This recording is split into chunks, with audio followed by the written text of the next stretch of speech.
Okay, class, this is our last week of doing work and covering any subject. And again, I'm recording this on the bad voice recording computer I have, so forgive me for that.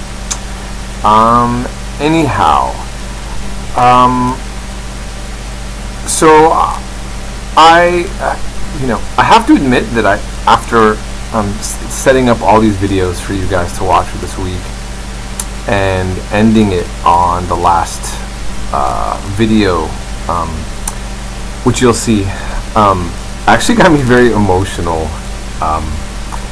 and it was kind of a draining set of topics for the last 2 weeks because it's so grim what I'm showing you.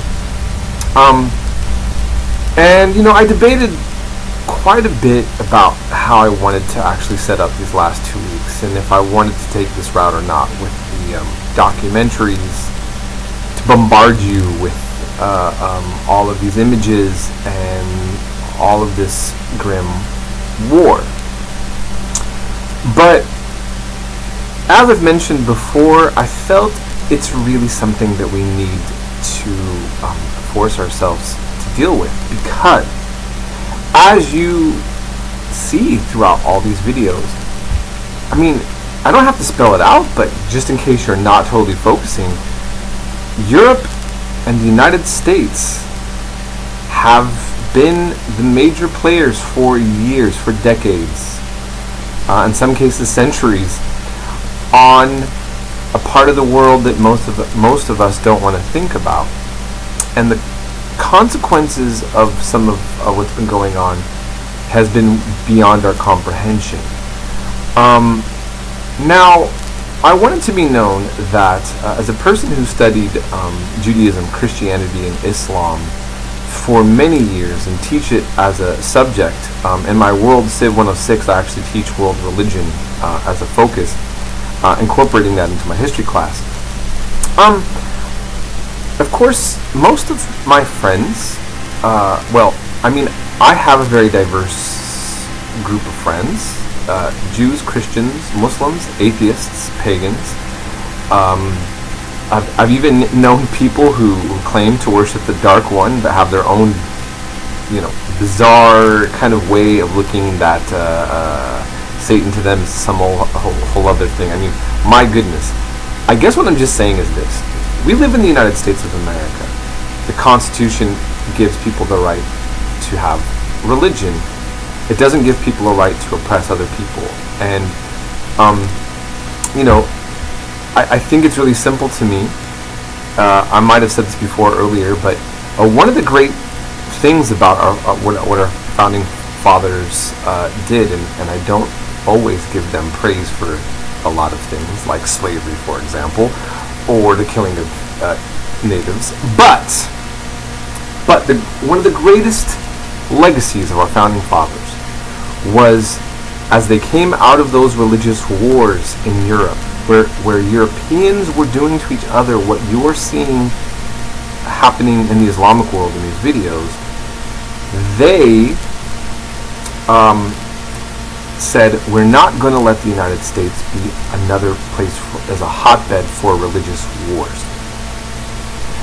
We are not going to have an official branch of Christianity in which that we suppress other branches of Christianity or any other religious group. And we're going to allow religion to thrive as it is a personal, in a personal way that doesn't become a rallying point for a political issue. Now, that wasn't done perfectly. We were dominated by Protestant men who often had very anti-Catholic positions, and it took us all the way to JFK to get our first non-Protestant president, to get a Catholic president in, okay? And, I've talked about a lot of that in my Western Civ class and a little bit here with you guys, but I just want to point out that, we here, when we see any religion coming, if they're trying to impose a kind of religious way that's outside of the law, we don't need to have target a particular religion to have issues with. We just need to stick to what our whole entire program already is, so that no matter what group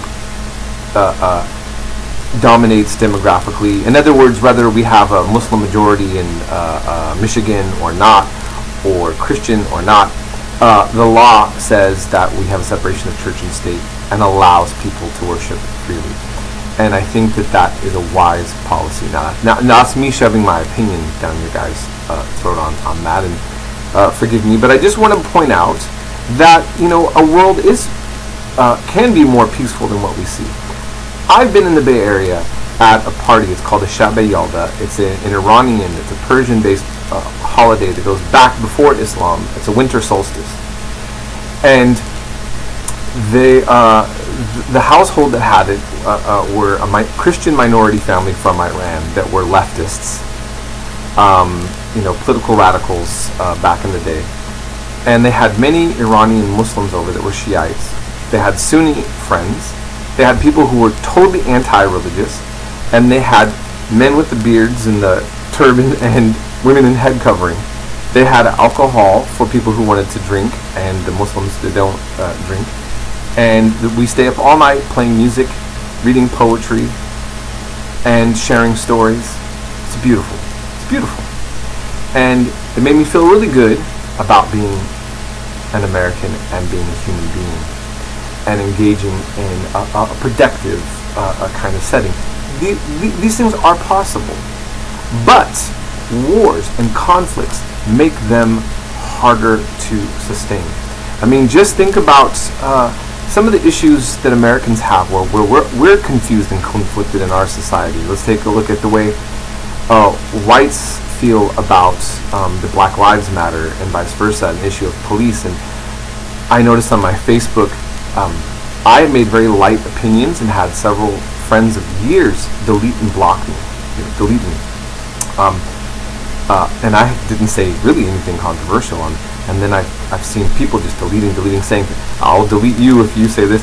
And now that's just in a Facebook way, but I mean, wow, look at how we can already become divided. Look at the anger issues over between Hillary and Trump and Bernie and blah, and American society. We had our own civil war as well at one time. So different conflicts can bring out the worst in us, and they can make it very hard for people to be reasonable. When, there's a time when we have an intellectual debate, and then it becomes an actual, real political debate where lives are on the line and people are actually really invested. And we're fortunate that at this point the worst thing that happens is that we delete people off of Facebook. Okay, but conflicts, like real conflicts, generate more than that. And so I guess what I want to try to emphasize is that being involved in the world as the United States is, and seeing global conflicts going the way that they are, we have to be realistic, and we will see things we don't want to see. But if you look at history, are we getting worse? Europeans were killing each other all the way up to World War II. This is the most peaceful pocket in history that Europeans have had together since the beginning, before the Romans. And so we need to kind of like lighten up and look at some of the positive things and realize that we've gained a lot in modern times in many parts of the world, but we cannot take them for granted.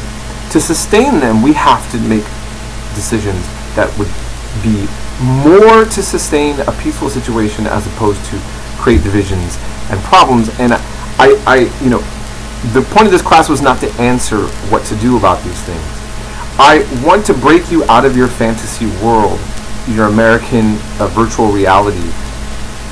And I hope that this class and what you've been exposed to wakes you up to realize why the world is the way it is, and to have a deeper, broader understanding. And then hopefully, regardless of you being more on the conservative side of things or liberal, the more on the peaceful side or the more on the hawkish side, that you will see the importance of your thoughts and your actions, and realize that it's good to be cautious and thoughtful and mindful, and to not be lazy about educating yourself, because right now it's very important to do that. And so